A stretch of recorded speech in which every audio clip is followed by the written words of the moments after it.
G'day everyone and welcome to episode 590 streaming through Facebook Live, fingers crossed. How yous doing? It's Aussie Tech Heads. I'm Glenn and it's the 28th of June 2018. It's nearly the end of the financial year. Hope you guys are all getting your little receipts and invoices ready for the tax man. I guess Eric is, you'd be getting busy, wouldn't you, Eric, at this time of year? All right, so we are brought to you by athwebhosting.com.au. Drag and drop website builder. It's free for the pro and the business plans. We store the data on SSD drives, so everything's nice and fast. We can offer you SSL certificates, domain registration, domain transfers, easy WordPress and Joomla and Drupal installs, all at your fingertips. Just some scripts. You click your WordPress button and then put a couple of details in and then jung, WordPress is installed and ready to rock and roll. So how good is that? I've got a few stories, a few good stories and stuff lined up for you this week to talk about. We also got to tell you about the TuneIn Radio, Aussie Tech Radio. So load up your TuneIn Radio app and search for Aussie Tech Radio and you'll find a wall-to-wall 24/7. How good is that? You won't get no better than that. Podcasts from Australia and New Zealand, mostly from Australia these days. The New Zealand ones, I think they've faded. I'll have to send them an email, see what's going on. But yeah, all new shows each Friday. So if you're tuning into that and you get sick of the reruns, just hang out till Friday and you'll get some new ones. Facebook.com/Aussie Tech Heads, YouTube.com/Aussie Tech Heads, and the show notes. If you're interested in anything that we are talking about this week, most of the show notes will find their way to the website at aussietechheads.com.au/podcast, and you can link through and discover more about some of the stories if they take your interest. And whatever. You can find us on the Twitter at Aussie Tech Heads, at Glenn Goodman, and hashtag #OzTechHeads. I don't know if everyone's going hard with that. My Tech Opinion, Aussie Tech Crypto, and the Aussie Mac Zone are other good podcasts available on iTunes and around all over the show from the Aussie Tech Heads network, I guess. All right, so this week, let's have a say g'day to Jordan. How you going, Jordan? Oh, I'm good, mate. And you? Good, yeah, not too bad. How's your week been? It's been one of those weeks, I suppose. Yeah. Probably not much different to any other week, just busy and doing what I can, I suppose. Well, yep, good to hear. And always playing with technology when I get a chance, as usual. Yes, good stuff. Stuffing around with software and things like that. Yeah, who does it? And also, Joe. Welcome, Joe. How you going? Good, thanks. That's yes, I'm going good, thank you. And what's been going on with you? Any events this week? Or you've kept it quiet this week? No, this week's been pretty quiet. I've spent a lot of time watching TV and sleeping. Oh, excellent! Catching up on some Zeds. What do you watch on TV when you watch it? What shows are you into? Watching the World Cup, of course. Ah, yeah, right, the soccer. Now, what's the update? I think we got kicked out, didn't we? We lost one. Yeah, we got kicked out last night. Germany got kicked out as well this morning. Oh, that's no good. So who looks like it's going to win it? Look, it's still a bit hard to say. If it was me, I'd probably put my money on Uruguay. Right. Are they a big soccer nation? I guess they must be if they're going to win it. Yeah, right. Yeah, okay. And where's it? It's in Russia, isn't it? That's right, yeah, Russia. Yeah, so what's the time difference? I think that's not too bad, is it? When you to watch? Like, it's not like, the matches are on at 2 a.m. Yeah, we got the matches here at midnight and 2 a.m, and also 4 o'clock in the morning. Oh, okay, so pretty much opposite. Yeah. How handy is that? Yeah, all right. So I don't know what's been used on my end. Well, I updated my Wirecast software.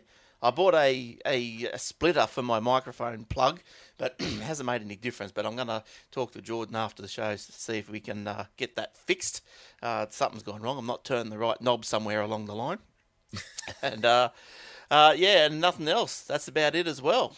Nothing really. I did notice that motherboard box is still sitting on that chair behind you from last week. That'll sit there for the next 3 weeks. No, it's a graphics card. Oh, it's a graphic. It's the same box that's been sitting there since last week. I'm thinking, didn't you not leave your office from the last show? Well, the only reason it's there because I don't like it.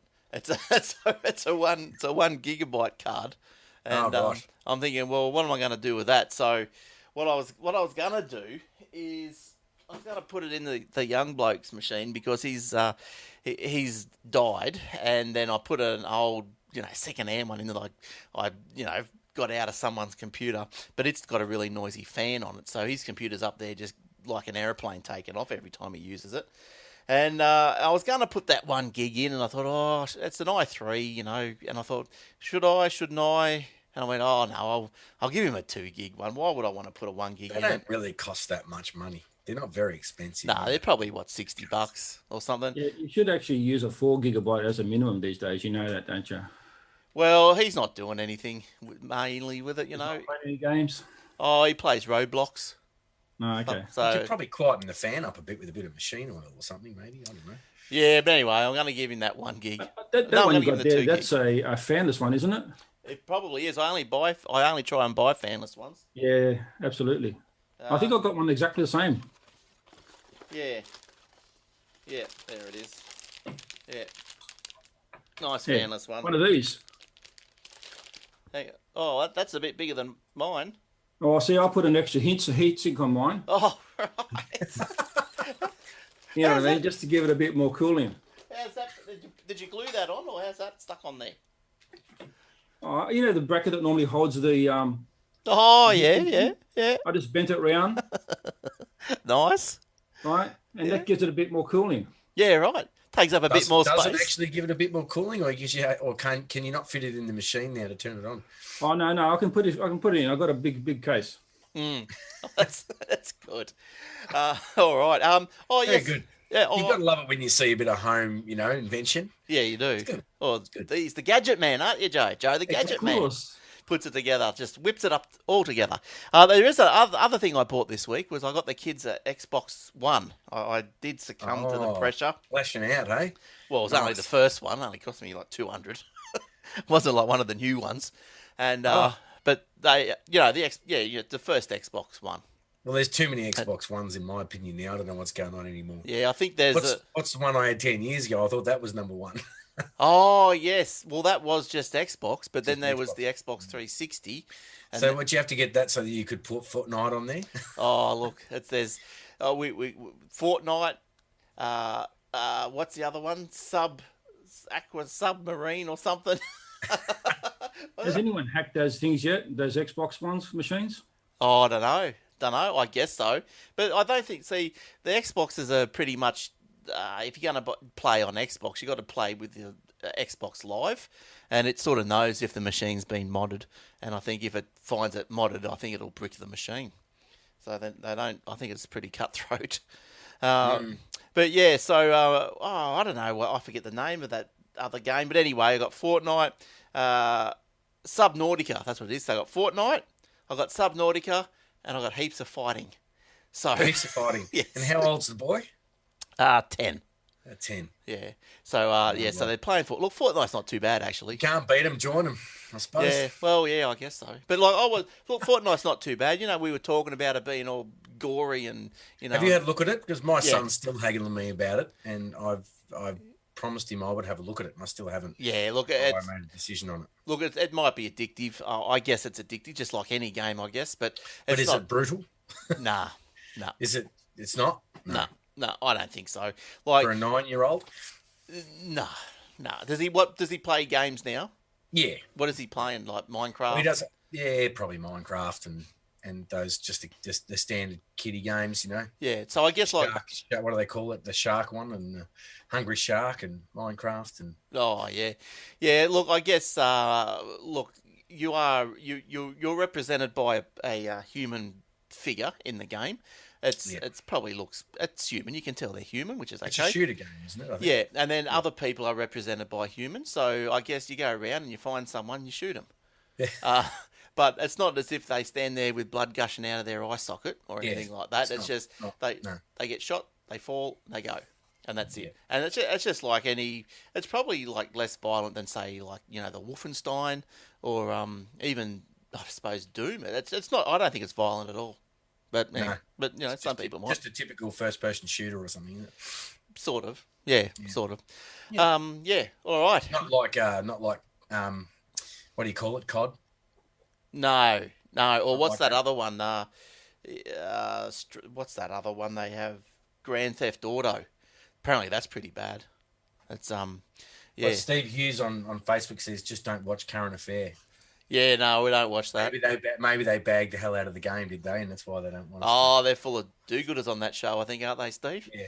Just, I don't know, because that's where I was getting I wasn't getting my information from a Current Affair, but I got it. You know, you read the Facebook post and maybe the Gold Coast Bulletin or something like that, and you think, oh, geez, they're all going crazy about Fortnite. It's all gory and blah blah blah. And you have a look and you go, I reckon they do worse than that in the playground.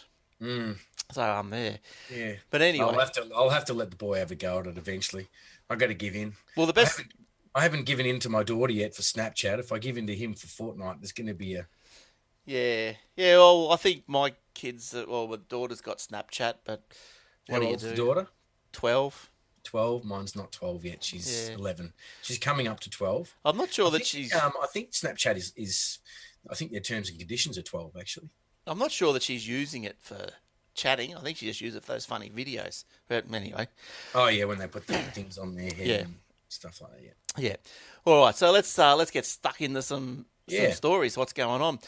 Thousands of Android devices have been hit with ad-clicking bot malware. Yes. So the scam was uncovered by Risk.io. Initial introduction to a device starts with a pop-up telling the device owner that the battery may be having issues and running down too quickly. The malware is able to determine the brand and model of the device by passing the user agent server side and embedding the process brand and model information into the script. The ad offers to solve the problem by connecting the user with a power saver app. So apparently this malware has the ability to control your phone. The user has a small ad-clicking backdoor installed.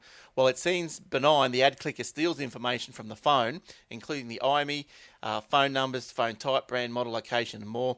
The device then is restricted. The device then is registered with a command and control server and starts to look for ad clicking assignments, which will generate income for the bad dudes. The ad clicking bot runs in the background and does not use that much power. But the story went on, and as far as the story went on, and it goes, the good news was the app does actually work, and it actually does help the battery life. So you know, a little bit, and reports back to you, you know, that it's doing its job and what the battery is. So it's not too bad. It doesn't report everything back to you, obviously. Yeah. No, it doesn't give you like a balance sheet of how much money your device has made for the scammers or anything like that. You know, how many clicks it's done. But anyway, it's funny. That's in the news this week. Hey, I must have missed that one. That's a good one. I've got an Android phone, so I'll be keeping my eye out now. Yeah, well, now that I've moved over to the Android, I'm sort of looking at more into these type of stories too. There was one about the Fortnite on the Android as well. There was a sham version of that. People were installing it, and it would do something similar, or maybe. What was it called? I don't know. I didn't pull it up. I suppose it was a version impersonating. Yeah, right. Yeah, so it looked like Fortnite, and I guess it said, do you want to buy some skins or something? And so you do. But it's not going to Fortnite, it's going to Boris Badenov. Well, as far as I knew, there was no Fortnite on Android. So. I think there is now. Yeah, I think. I didn't think there was. I thought it's still only on Apple. And then obviously PC and games and stuff like that, and your PlayStation or whatever. Right. But I'd heard it wasn't on the Android. Right. I haven't been able to find it on the App Store for the boys, so. No, I don't think it's on the App Store. I think it's in Android only. I think. I don't know. No, I mean Play Store is what I mean. Yeah, you might want to install Nod 32 mobile antivirus. That's what I use on my Android. Oh, that works okay? Yeah, it works pretty good. Oh, all right. Yeah, I installed the malware bytes on the Android, and I like how it sort of, each time I install an app, it must scan it and says, this app's okay. And so, it seems to be working all right. Yeah, I didn't know malware bytes was on Android. That's great. I'll be installing that too, I think, after the show. That's good. I think it's not as dear as the PC one. I think it might be $16 a year or something. I don't think I've ever paid even for the PC one. I've always just used the free one. Yeah, well, I think with the Android, I probably will buy it. I probably will purchase. I purchased my malware bytes years ago, and it was a one fee thing. Like you bought it once, and then that was it, lifetime subscription. Yeah. So I've unfortunately only got one of those licenses, which is on my main PC here. But look, if I need to buy another 5, I think if you bought like 5 licenses, you can get it down to $20 a year for each license. So that's all right. Yeah. That's all right. It's not a virus scanner, though, is it? Phones. Sorry, Joe? Or you can just buy one license and use it on 5 phones.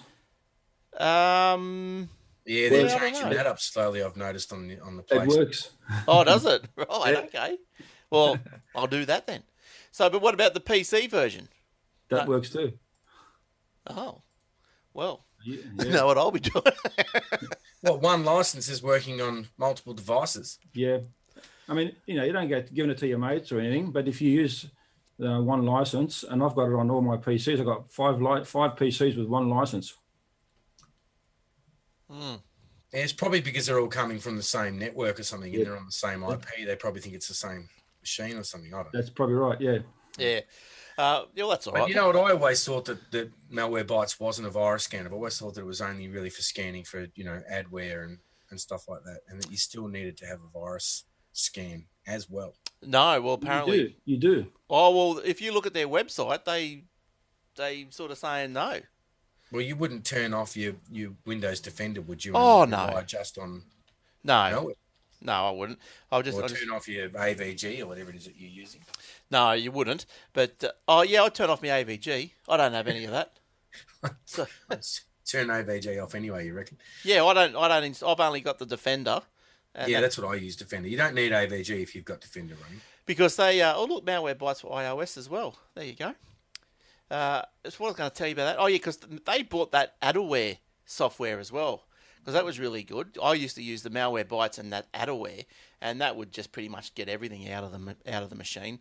And so Malwarebytes, bought that out. So I guess the Malwarebytes does everything these days. Malwarebytes is great.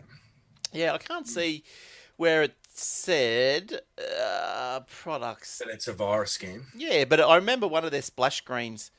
Traditional antivirus relies on outdated signature-based technology that addresses threats at the execution stage of the attack. It's reactive, one-dimensional, and apparently isn't effective. Malwarebytes employs several proprietary technologies that work together to break the attack chain from pre-delivery to post-execution. So, and then it just goes on. But anyway, I haven't had a virus except for Defender for quite some time, and everything's been hunky dory. Yeah, I've been fine. I bring up Malwarebytes occasionally for a scan, just manually, but rest of the time I just run Defender. I've never bought a license for it because I don't need it to run real time. I've never really bothered. But what does it say on their website there? Can you see anything about the licenses out of curiosity? What do you want to know? Just how many machines can you install it on? I'd be curious. You can go whatever you do. It's just like a little. Well, Joe said that he's installed it. Oh yeah, but I'm talking antivirus though. I'm not talking Malwarebytes. Well, that's the same. That's what we're talking. Malwarebytes. Yeah. Oh, okay. Oh, well, hang on. Here we go. Look at this one here. So the free one complements antivirus, but the paid one replaces antivirus. Ah, there you go. So the antivirus is built into the paid one. Well, I reckon the free one's not. I reckon. Or is it just because of the real-time scan? Yes, I reckon that's what it is. If you pay for it, you get real-time. So it's not a virus protection if it's not running permanently. Yes, yeah. No. I think now if you go buy now, I'll show you. So it's $59.99. This is what an infomercial for Malwarebytes. Now $59.99. That's Aussie. Now from our sponsors. So if you say you wanted to go up to 5 machines, it'll cost you. It should recalculate that in a second. It'll cost you $115. So there you go. Yeah. And if you do it Joe's way, you might just get away with 5 anyway. Yeah, but even if you go a 2-year subscription, brings it down further. So that'll give it to you for it's $169 for 2 years. So that means I used to tell you how much per machine, so I didn't have to work it out in my head.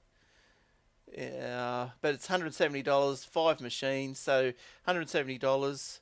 So what's that? $85 a year for 5 machines. Geez, that's not bad. That's so So what is it? The standard one is 59. You said. Yeah. And it includes 5 machines. No, 59 for 1 machine. Oh, 59 for 1 machine. Yeah. And if you go up to 5 machines, it's double, or it's not quite double. Well, and that's for 2 years. Yeah. So you save around 25%. But anyway, that's that story. I would just try putting the same serial number in the other machine and see how it goes. You'll find that it'll probably work. Yeah, I might do that. I'll give that a shot. I use Nod 32. Yeah. Antivirus, and I've got it on 5 machines on one license. Yeah, right.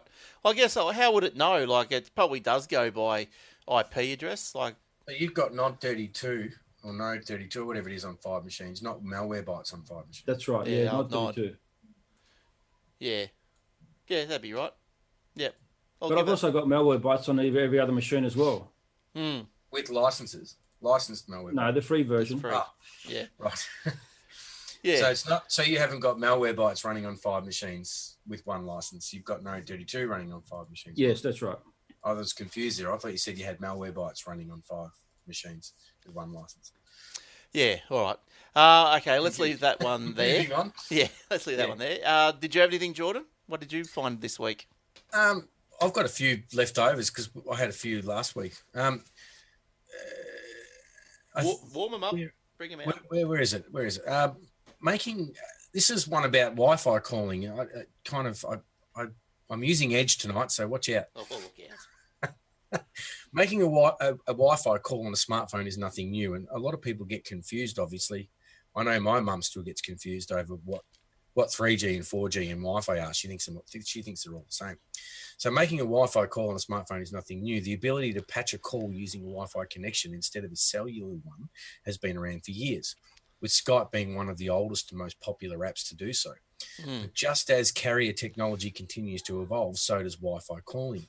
In addition to more third-party apps popping up to take on Skype, like Facebook and WhatsApp and Messenger, phone makers themselves are taking on the Wi-Fi calling with native apps, including Apple iOS and FaceTime and Google Android's Duo.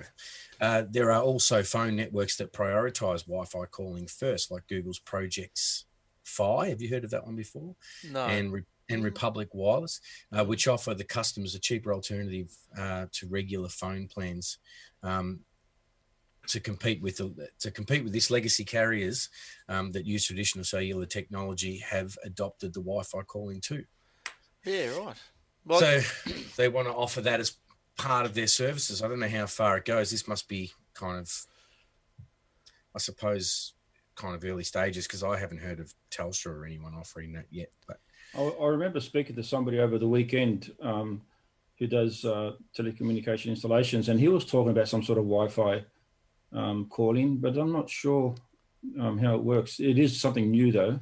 yeah, so they're talking like so I think probably to combat people using applications like Messenger and Skype. I suppose they want to get in on it and get people to use their services. So I assume they're going to start offering Wi-Fi calling as part of their services. but if this is on your mobile device, like, is it like SMSs these days? Is it really necessary? Like, because most plans are unlimited voice. Is it necessary? Does it matter if you go out over Wi-Fi? Well, I think they're saying Wi-Fi is good for coverage, because there's some areas where you don't have service, so you're able to flick into the Wi-Fi for those extra areas that you might home or. Yeah, because I know on the iPhone it had. I know in the settings there it had like the Wi-Fi assist for the phone, like for calls. So yeah, so it looks like the Apple has got it. So I guess like if you're in a bad area, I guess it might utilize the Wi-Fi to just give it that little bit of a push. But as far as I'm concerned, I want the 4G. I find I get better service on a phone call sometimes. Like if I'm calling someone on Messenger, if I'm out of range of normal telecommunication, so to speak, I can still use Messenger over 3G or 4G. That might be better service than the actual phone service sometimes. So I can make a call through Messenger and get through where I can't make a normal call. Yeah. And that's without Wi-Fi. That's just on 3G or 4G. Now, Joe, you had an internet story, did you? Yeah, I have a question for you. The NBN has indicated what the most downloaded is per month. You got any idea? Who has downloaded the most data per month? Not me. Who has, or how? Not Glenn. Yeah, how much was it? How much data was the most data that one of their users on the NBN network has downloaded? No idea. I do believe 23.6 terabytes in 1 month. Wow. Yep. That's a fair bit. 23 terabytes. That's a I fair wonder hack, if you yeah. even have a hard drive that big to fit everything in there. Oh, is that right? Is that like a For a month. Yeah, is that like does the article say if it's like it's a continual thing, or he just peaked at that for 1 month? It's just that one particular user has pulled down 23.6 terabytes of data in 1 month. What the hell would that be? So it makes you wonder whether it's addiction, doesn't it? But what would it be? Because, I mean, seriously, you couldn't, if you were downloading, say you downloaded 25 terabytes of movies for the month, thinking, you wouldn't watch them all. Call it illegal movies if you want. You wouldn't watch them all. No. What is it? Is it addiction to filling up your library or something? Well, the NBN's saying, and I don't know whether this is true or not, but the NBN's saying that 14% of their users are using more than half of the traffic downloads on the network. And 6% of the users are using more than half of the uplink on their network. Yeah, right. I know. I'm not. Any idea on what the highest uplink is? No. Upload, you mean? Yeah. 10 terabytes. Oh, no. Well, there was one user who uploaded 14 terabytes of data in 1 month. Uploaded. Look, I can probably. How does that work? Yeah. I think you know what's probably happening. It's probably because, government and so on and so forth, and world rule or whatever, have probably pushed so much to stop people illegally downloading on torrents and things like that. They're probably just sharing now with NBN personally between their friends, if that makes sense. Yeah, well, they're saying here that the current users, on average, use about 7.5 gigabytes of data. And for a medium uploader is about 7 gigabytes of data. The NBN says that their network starts to be really busy at 7 o'clock in the morning, and it stays really busy until about 7 p.m. at night, and then it peaks out. No, hang on, it peaks out at 7 p.m. at night, and then to 11 p.m. at night, and it starts to slow down at 1 a.m. in the morning. Yeah, right. Yeah, well, I just had a look at my bill. I've got my bill up here, and my internet usage for last month was 430 gig. Whew, that's a hell of a lot more than me. That's kind of double what I would use easily. Yeah, right. Yeah, well, I'm only just doing.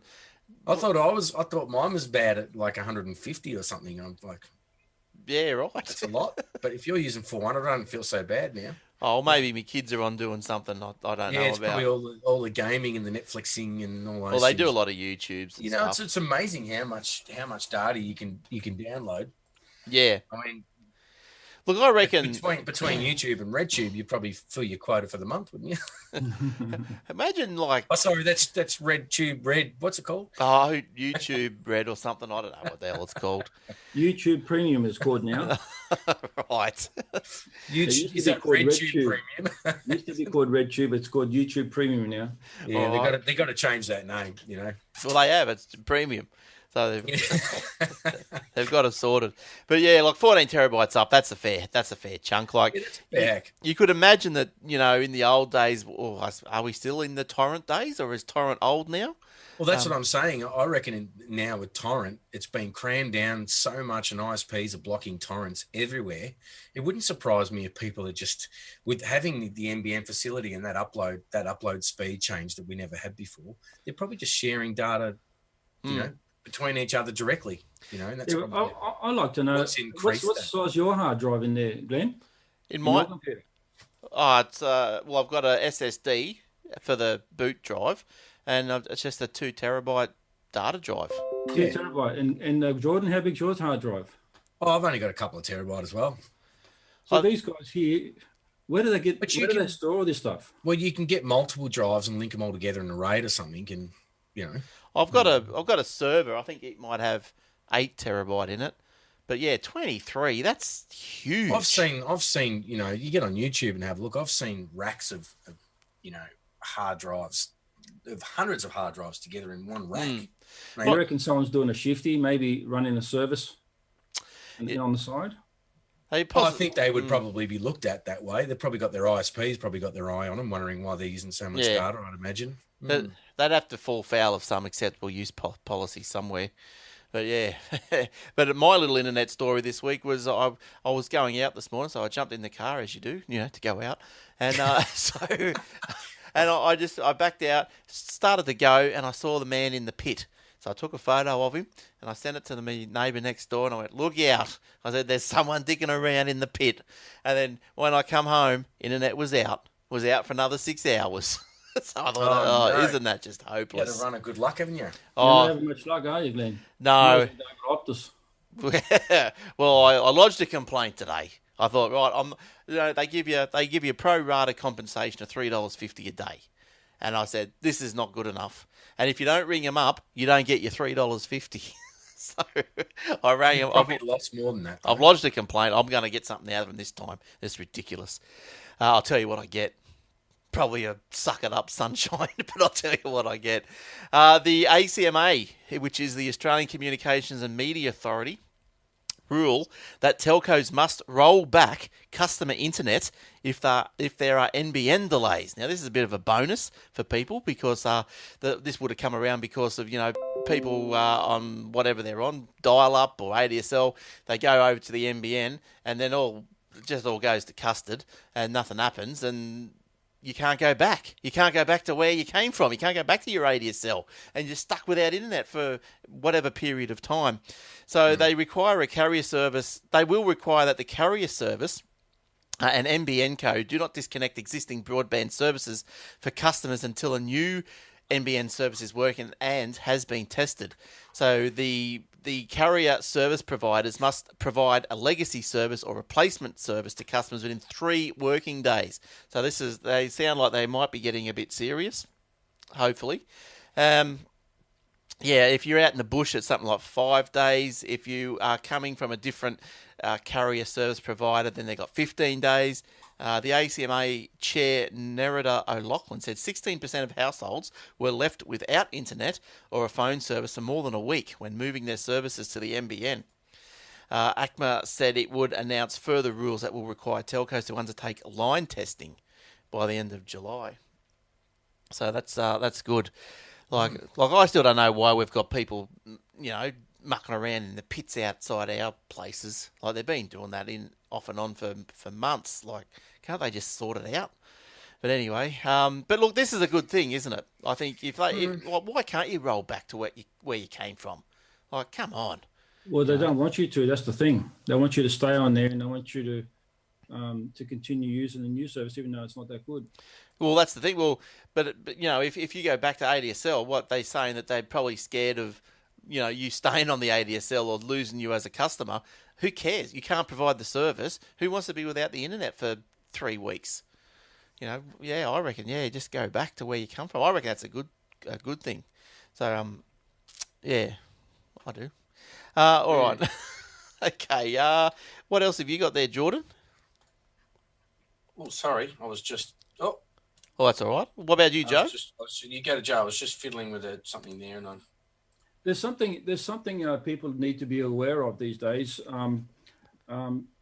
With all this technology, home automation and smart locks and smart lights and smart speakers and things of that nature, some people are calling hotlines for help. Apparently what's happening is that they've been abused by their partners not on a physical level, but on a technology type level. Right.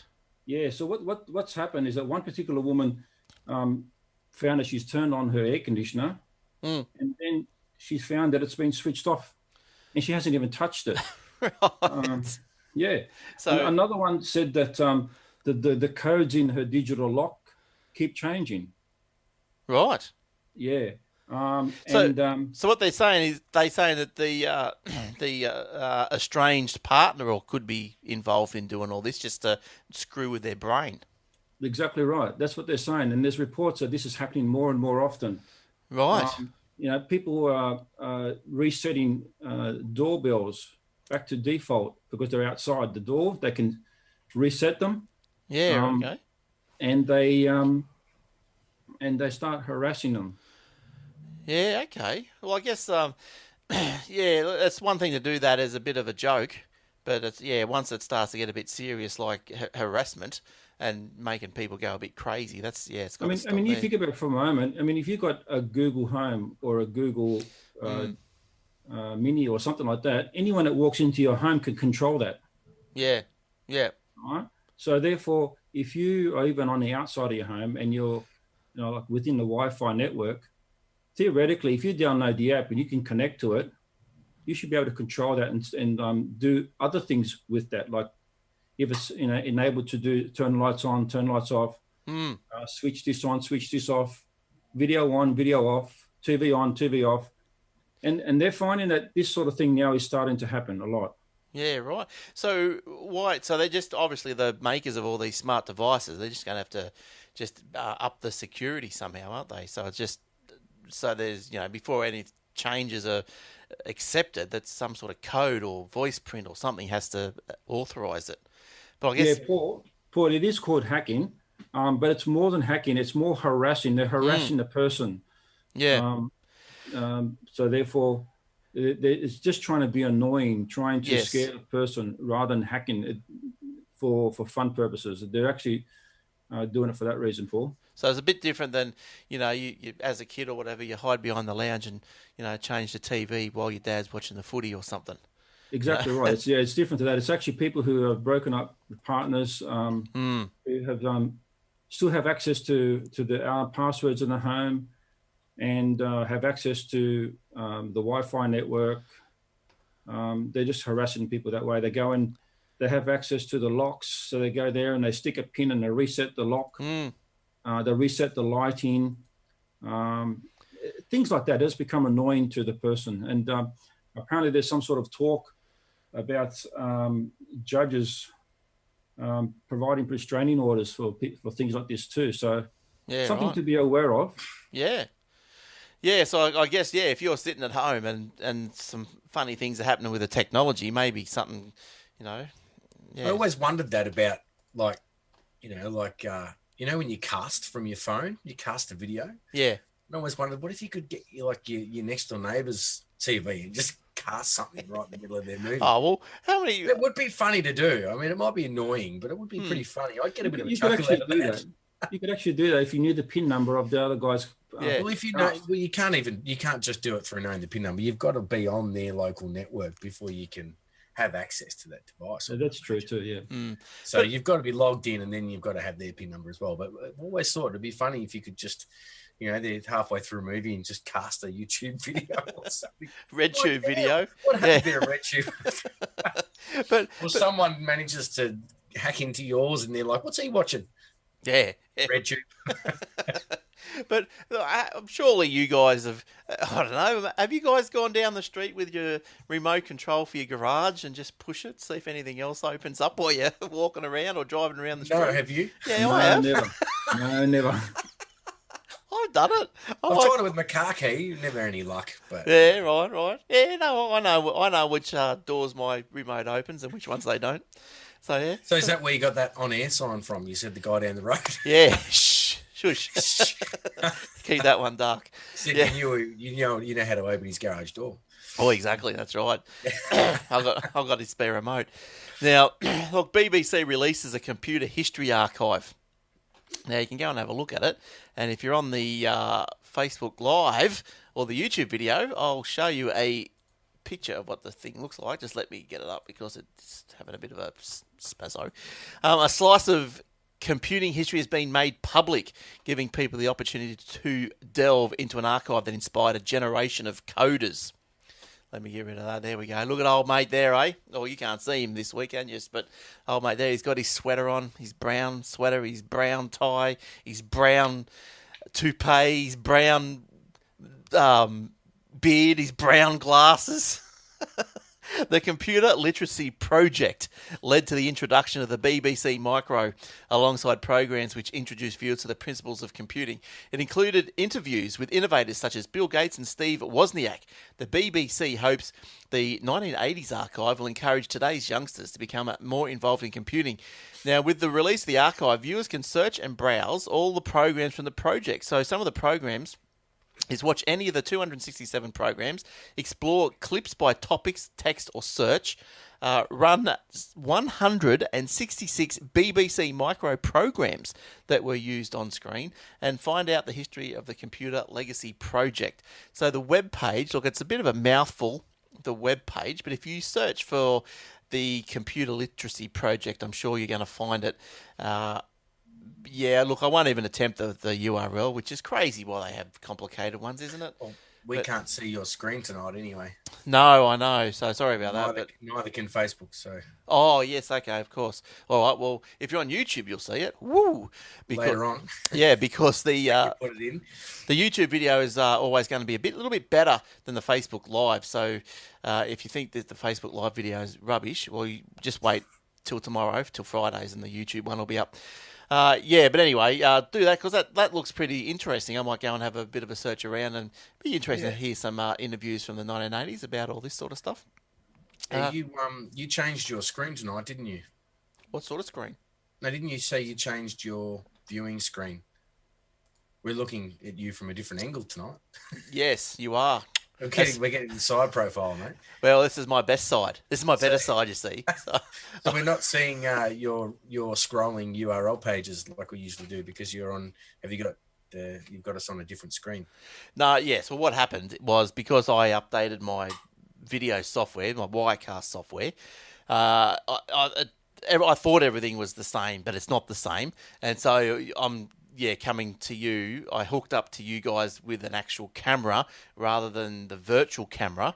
If I had the virtual camera, then you'd be able to see my thing. But anyway, that's there we go. Too technical. That is very technical. That is very technical. I'm lucky I can understand it. I can't anyway, really. Now, have you ready for a story yet there, Jordan?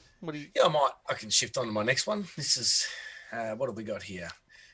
This is actually last week's news. Microsoft is launching rebranded Microsoft News app for both iOS and Android today, alongside using its news engine to power news across a variety of Microsoft products. While the MSN name is going away on Android and iOS, the site itself will remain branded as MSN, a portal for news and software market launched back in 1995. Geez, they've been there a long time, haven't they? So what are they doing exactly? They've re-released, and I got this. If you're an Android user, you would have gotten the pop-up on your phone. Oh, I didn't get the memo, no. If you use the MSN News app, you would have got the... Right. We've changed our things, so I'm sure there's probably a lot of people out there that have got it. But yeah, so they've just upgraded their app, and I'm still a little bit disappointed with it. I like the MSN News app, but I don't like the fact that it doesn't have favorites, which... Some people will say, oh, you're wrong. It does have favorites, but it only has favorites for the category. So you choose what interests you. You choose what interests you and you make it a favorite category and you can go back and read it. But if you want to save an actual article as a favorite and then come back and read it later, you can't do that. And I thought they would have put that into the new version of the app, but they haven't. I might look at that app because I did, as you know, my new Android phone. I was looking for a news app. I just went with the Google News app. But looking at that, the Google News app is good. Yeah, I didn't mind it. I like the MSN app, but I just wish it could. Yeah, like I said, save an article. I'm just looking at a picture of the MSN app, and it looks like the layout I like is a bit different than the Google one. Yeah. It's a bit more professional. The Google one, Google stuff just seems to be just all bland, doesn't it? Not very much flair involved in stuff. But yeah. Well, they've changed the new one. I think you've got like a light and dark theme for it now. I think you can choose from, and there's a couple of other new little features, and it's called Microsoft News instead of MSN News. I'll have a look. Joe, did you want to say something there? I was going to say I use the Google News app, and the good thing about that is you can talk to Google Home and say, "Hey Google, read me the news," and if you've got it set up with the subjects that you want Google to tell you, it'll read them out one after each other. Yeah, right. Okay. I could get that for me instead of me reading and stumbling every week on the show. I could just get Google to do it. Hey? You could. Yeah, well, she does everything. The only thing I'm having a little bit of trouble with my Google Home is that if it's playing like a song or something, it has trouble hearing me over the song. I thought it would be able to listen to me through the song. I thought it was that smart enough, or that. Usually you got to speak over the top of it. Yeah. Yes. Yeah, I thought it would not do it that way, but anyway, yeah, I'm speaking loud. Okay. I might have another one for you if you like. Oh, go for it. Hang on, let me have a little look here. I had one. Microsoft is another Microsoft one while we're on the Microsoft topic. Just a short one. Microsoft is planning to bring SwiftKey keyboard to Windows 10 later this year. The software giant has started testing SwiftKey in its public beta program for Windows 10 testers. The keyboard includes auto corrections and predictions, just like on iOS and Android, and it will power the touch keyboard when Windows 10 devices are used in tablet mode. So there you go. That's a short one for you. It'll be good. So we won't have because that's one thing that's really bugged me about the Windows 10 keyboard, touch keyboard on the surfaces and stuff like that, is they're just not really designed, I don't reckon, that well for touch, especially if you want to use numbers and you got to hit the shift key quite often to get into numbers and stuff like that. Yeah. So the SwiftKey keyboard could be quite good if they bring that over. Do you know if you can change the keyboard on that, Jordan, on Windows 10? You can change it. You can change it, but there's not many choices. I think if you hold there's like a little keyboard icon, I think, in the bottom right corner or something when you're in touch mode, and you hold it down, and then you can bring up a choice of different keyboards. You know how sometimes you see on phones you can have the keyboard split in the middle, so you can use your thumbs either side. Have you ever seen that keyboard before? No. So if you've got like a tablet and you want to type with just your thumbs either side of the tablet, you can hold and type with just your thumbs, and there's no keys in the middle. It's just they're all some on the left, some on the right. That's on the Windows keyboard. Then there's the full keyboard. It's got all your F1 and F2 and F4 and all that across the top, and shifts and controls and all the keys laid out. You got that one. But if they bring on my Windows, on my Windows 10 tablet, I have the keyboard, and then towards the right-hand side, there's the number pad. And every time I've got to put numbers in, I've got to hit the number key, and then opens up the number pad, and just annoying. I would have preferred it just like a standard keyboard if I can get it that way. Yeah, that's right. On the Windows tablet. Yeah. Is that what you said?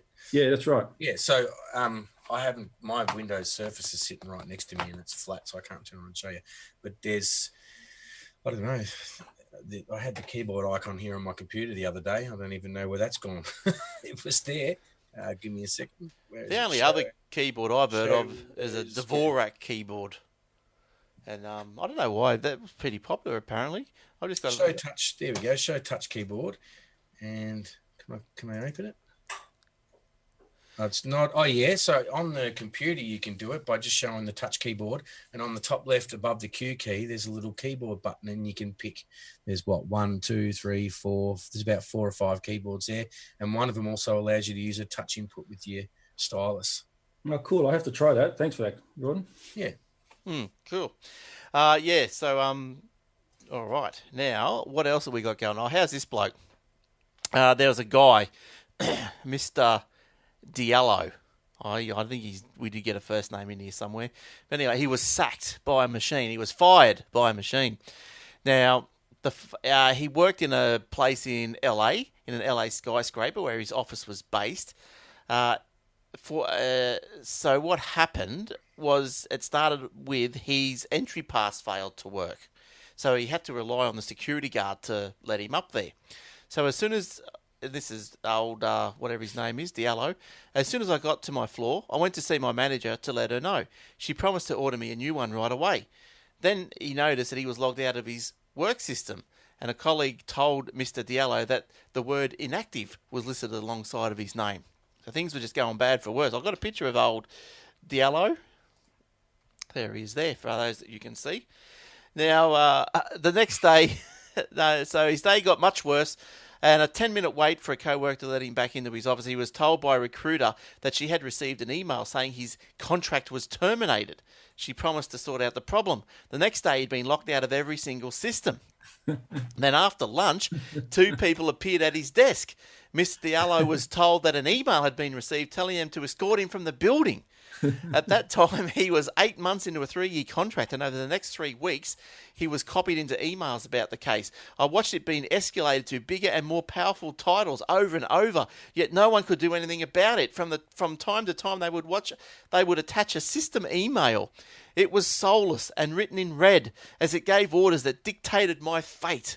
disable this, disable that, revoke access here, revoke access there, escort out of premises, etc. Oh, this is harassment by computer. It took Mr. Diallo bosses 3 weeks to find out why he had been sacked. His firm was going through changes, both in terms of the systems it used and the people it employed. His original manager had been recently laid off and sent to work from home for the rest of the time at the firm, and in that period, he had not renewed Mr. Diallo's contract. So after that, the machine took over, flagging him as an ex-employee. All the necessary orders are sent automatically, and each order completion triggers the next order. For example, when the order was disabled and the key card is sent, there is no way for it to be re-enabled. Once it's disabled, an email is in, blah, blah, blah. You get the picture. So at the end of the day, I think they did sort it out, but he decided to move on to another job. But yeah, that's crazy, isn't it? Like, he just couldn't. Because I sat down, I'm thinking, well, surely somebody could fix this up. But I guess when you're working in the high rise, right, and everything is computer controlled, so your access card doesn't work, then your computer access doesn't work. See, that's just all, I suppose, controlled by a computer in split seconds. Whereas you got to find to be able to fix this and go back through and disable everything that's been done. You got to get people the right access for this part of the computer program, for that part of the program, and I guess at the end of the day. He was just fired by the computer. But crazy story. Talk about computers taking over jobs and the world. Yeah, because now they're going to hire and fire us as well as take our jobs. Yeah, but the boss realised that it was a mistake, but they couldn't do anything about it because the computer just kept barking orders every time something had happened. The card was closed, so then get him out of the office, then revoke this, then do that, and so crazy how that stuff works. I saw on the news today that the speaking of computers and taking jobs and firing, hiring, whatever. I saw they're planning on having the driverless buses in the Gold Coast. Oh, I saw that. I don't think that's a good idea. But all I can think is there goes some more jobs. Well, that was the thing, but I'm more concerned about the safety of them running people over. But the other thing, as I read the story, was that the bus is only going like 40 kilometres an hour. Like, that's pretty slow. Yeah, like the traffic's slow enough up here as it is. We don't need. But I think it's great to have these driverless vehicles, but I don't like them. I just don't like seeing the jobs being taken. No, true. Yeah, but I just don't like. Well, you look at it in the US, all these driverless cars, they're running over people. Yeah, they think they're inanimate objects or something, and so they'll hit the person standing there rather than hit the I don't know, the possum or something. Yeah, but there. All right. What else? Who's you got another one, Joe? Yeah. Have you ever heard of an Internet of Things enabled cow? No. Of Things enabled cow. No.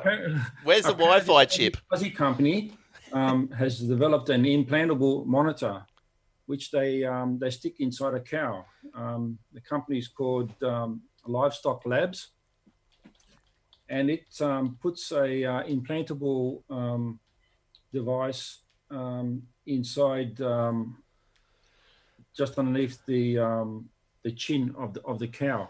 Right. And they do that under local anaesthetic. And the idea behind that is that it monitors the range of the walks whether the cow is under stress, the amount of food it eats, the amount of water, number of steps, any temperature changes. Yeah. So it goes. So it's like a Fitbit for a cow, basically. It is, isn't it? Basically, yeah. Because apparently you can get the alert on your app. Jason will get onto that. He'll have to make a watch face or something for it. Displays alerts in real-time data, provides health history, predictive analysis on finishing, send data to your vet for remote diagnosis. Oh, that's going off, isn't it? I guess if you're a farmer and you got all these cows out in the paddock, it'd be good if you can... Good to monitor their health, yeah. You know? Yeah, I guess so. And where are these guys? New South Wales. Good on you. Sydney-based company. Yeah. The product's called Embedivet. Yeah. Yeah, nice. Yeah, good That's stuff. good. It's a good idea. It's amazing when a cow is on heat or when it's stressed. Like, obviously, then, where this thing's going to go is to your dog and cat, to your budgie, Yeah. to your ferret, whatever. Whatever you want. Stick it in. Be vet on call. People will stop watching their animals. If the animal gets sick, the vet will just show up and knock on your door. It's just amazing now. We need one for us as well, so the doctors will show up when we're not well. We're getting a notification saying someone's having a heart attack. They better send it. Well, they probably do that now anyway. They've probably got devices for that already. For people. It's just amazing what the Internet of Things now, what people can do with those little devices. They're becoming innovative ways of using them. Yeah, I'd like to. I wonder how it's powered though. How would that little Wi-Fi thing be powered? It'll have a little battery in it. Yeah, right. I guess it must. If once it goes flat, you just stick another one in. I guess solar powered. Yeah, methane powered. Who knows? That's the word I was looking for. It'll go forever. Quite beat you to that one. All right, where I think I might have another one here after that guy that got the sack. The internet is losing its memory. This story is written now. Speaking in Sydney on Wednesday, what's his name? Vin Cerf, the daddy of the internet. He issued a blunt call to action that a digital preservation regime for content and code, especially on the web, must be quickly put in place to counter a throwaway culture that will deny future generations an essential window into life past. We have a big problem. I call it the digital dark age, he said. So I think, in a nutshell, what he's talking about is that because, there's really books and stuff, the books aren't being produced these days as they had been in previous years, and so therefore where is all this information, where's all the knowledge held? And it's all held on files. It's held in text files, in picture files, varying formats around the world. Like say governmental files are probably in some proprietary file format. What happens in 50 years, the governments come and go. This information is maybe, stored, but the file format no longer is, there's no reader for these things. Right, yeah. So it doesn't exist. Yeah. The support for that format doesn't exist. That's right. And this is what... it's like keeping all your videotapes, but then you can't find a video player to play any of them. Yeah, that's right. He says, think of all the papers... we read now, especially academic papers that have URL references.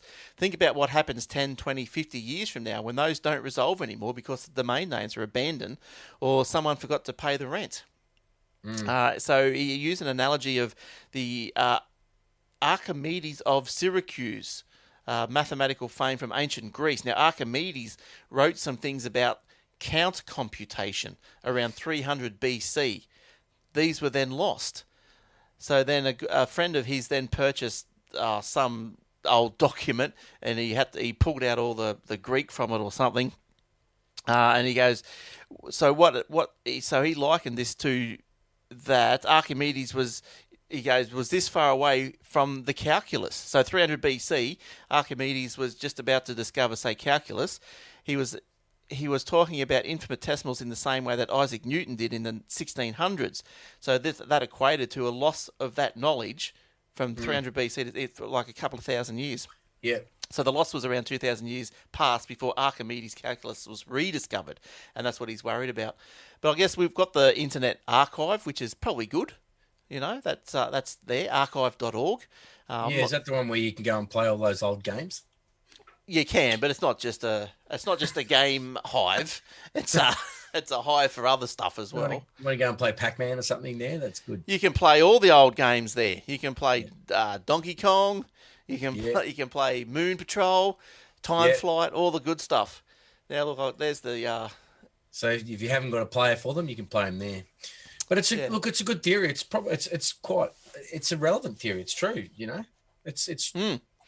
And look, if you want to... I'd agree, Look, this Internet Archive has got an amazing range of things. Most of it is from days gone by that have, fallen into the public domain and all this sort of stuff. But there's also some other good stuff there. Like you've got... Here, there's the Internet Arcade. There it is. So you've got the Television Archive. So if we pop in there, to the television archive. Oh, there's an old-time radio archive. The first one is Fox News West. What's in there? Let's have a look in there. So you got June. Okay. So they seem to be pretty current. Oh, you got down to 2013. How far back does this go? 2011. There's 3,000 odd videos from 2011. Yeah. So it's just all these archive videos, say then from Fox News. Then you can go and have a look at. So what else is up there? There's just heaps. There's whatever you might want to have a look in. There's European libraries, United States Patent and Trademark Office documents, Television Archive News Search Service, the Iraq War non-English language videos, Universal Library journals. There's Grateful Dead, whatever that is. University of Toronto, Robarts Library, Canadian libraries, live music. What's in the live music archive? Let's have a look in here. There's so much stuff in here.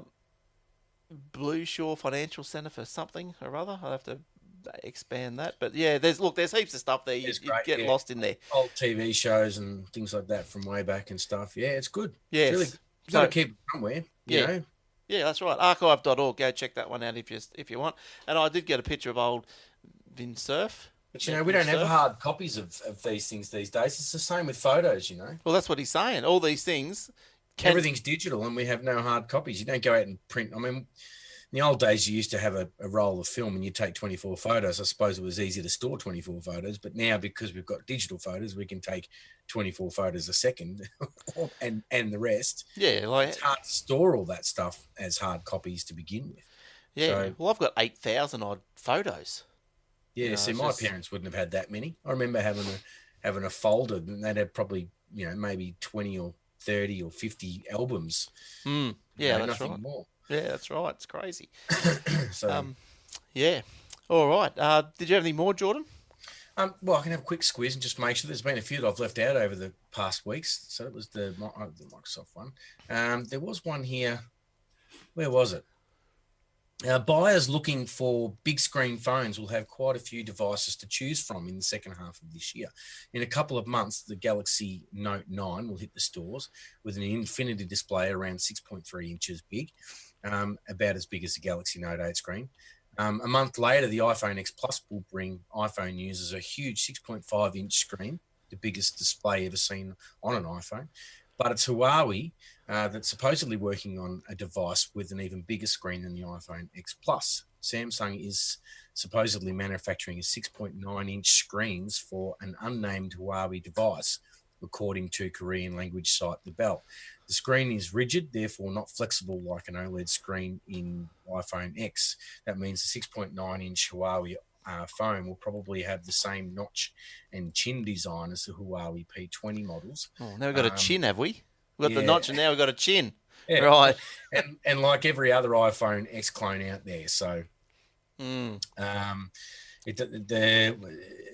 we? The Bell doesn't say what Huawei device will get the 6.9-inch screen, but Huawei Mate 20 Pro might be the candidate. The report notes that Huawei P20 Pro phones feature a 5.8 and a 6.1-inch displays, while the Mate 10 and the Mate Pro have 5.9 and 6-inch respectively. The report makes it clear that 6.9-inch OLED screen from Samsung is to be a premium smartphone, not a tablet. Huawei is targeting China with a 6.9-inch smartphone, a market known for its preferences in large screens. The move is supposedly a response to Apple, which is also after Chinese buyers with this year's iPhone X Plus. So 6.9-inch, it's a big screen, man. For a phone. Yeah, because remember things were getting smaller. It was best to have the smallest thing, and now things are getting bigger. Phone. Yeah. I remember my brother years ago saying to me, look how small my phone is. I can, the little pocket in the top, in your jeans, you've got a pocket, and then you've got a little pocket inside the big pocket on your jeans usually. Yeah. He's like, look, I can fit my phone in that tiny little pocket. Yeah. I don't even know it's there. People wanted these ones. Who remembers these phones? Oh, that's right. It's like an old Nokia or something, is it? Or an Ericsson? Old Nokia. It's like a 5110 or something, is it? I don't know. I can't remember now what model it is. Might be a bit too advanced for a 5110. But like what's the I don't know, what's the for example, the Pixel XL? What size screen is that? I don't even know what it is. That's to be what it be a 6-inch or something around there. I don't know. Pixel XL. Let's have a look. XL. Because that's what I've got. The Pixel XL. You can see me on Facebook there. Oh, there we go. So the Pixel XL is the weight, build, sim, size 5.5 inches. 5.5 inches. So you're talking another. That's huge on top of that to 7 inches. Yeah. 6.9 inches. Yeah. It's like a whole nother inch. 83.4 centimeters squared. There you go. So 6.9 inches is massive. My hands wouldn't be big enough to hold the phone. My kids have all got these little, like the little round suction cup things. Oh, yeah, same here. Phone, so they can put it between their fingers to hold it because the phone's too big for their hands. Yeah, it's more comfortable with your fingers. So anyway, all right, lovely. To you too. I think that might bring us to the end of this week's episode. I think I'm out of... Before we go, I might just quickly read through a couple of Facebook notes I just missed here in case anybody wants to yell out. There was... Where were we? Someone said that... I missed a couple of comments I wanted to read. Can't you scroll back through them? I think Paul said something about it's not hacking, it's hijacking when we were talking about the people getting their codes reset on their... Oh, yes. Yeah. And only Glenn would do that. I don't know if that's relevant to that same remark. I think that was opening up garage doors. Yeah. And then someone said iOS, Corey said that iOS has a split screen keyboard. I can't even say that. It does too, yes. And you can type and hold your coffee at the same time. Well, tricky Corey. And Paul also said that the Borat keyboard. That's all I got on that. So I'm assuming that might be a good one to look into. Might have to follow that up. What the hell's a Borat keyboard? A Borat keyboard. Well, we're talking about Swift keys and split keyboards and stuff. I don't know what the Borat one is. I was going to Google it. I'm going to Google it right now and have a look. You can do that. Yeah. So, it's a musical keyboard. All right. So Paul's playing with us there, I think. Yeah, good one, Paul. You sucked us in. Mate. Yeah. All right. Stick to your Android phone. All right. Cool. All right. Anything else, Joe? No, that's it for me this week. All right. Well, thanks for coming in. Anything exciting happening in your week coming? No, I'm not attending any seminars or anything like that next week. All right. No worries. All right. Good stuff. Well, thanks for coming in. Thanks for your news stories, and we'll see you again next week, hopefully. Yeah, and, no worries. Thank you. Thanks, Jordan. Yeah, no worries. Yeah, all right. We'll see you next week too, probably. And no doubt, we've got to keep the Facebook Live going. If I'm not here, it's not going to be live. That's right. Well, I'm going to try again with mine, but we'll see how we go. All right. Maybe you can log in and do it. I'm going to give it a red hot shot. All right. Okay. All so right. Thanks for listening, everyone. If you want the video, it'll be up on YouTube tomorrow. The audio is obviously, you know where to get it. Otherwise, you wouldn't be listening to it now. And, don't forget like us on the Facebook. Like Joe's. How are you going with your YouTube, Joe? YouTube subscribers. Oh, I've only got 7 subscribers so far. Oh, bloody, what's going on, tech heads? I don't know. I'm trying to build an audience. I can't get any audience. You've got to get that domain name put onto that link so it's easy for people to remember. Yeah. Yes. Yeah. So you didn't do that yet, did you? I got to build more content for it as well too, which I'm working on. So can they get to your YouTube page from your web page or from your Facebook page? They can, they can. Right. So where's your Facebook page? Facebook.com/ Joe the Gadgets Man. Right, with an S, Gadgets. Yep. Man, okay. So do that. Go to his Facebook page and then link around to his YouTube page and then subscribe to it. Please. For goodness sake, let's see if we can get 8. He needs 100, so we need to. He needs 100, so he can change the name on the link. Yeah, that's right. So you can have youtube.com/ Joe's the best or something like that. All right, good stuff. Thanks, everyone, and thanks for listening or downloading and whatever. And cool. See you all next week. Okay, till then. Yeah. Bye for now. Bye bye. Good night, Facebook.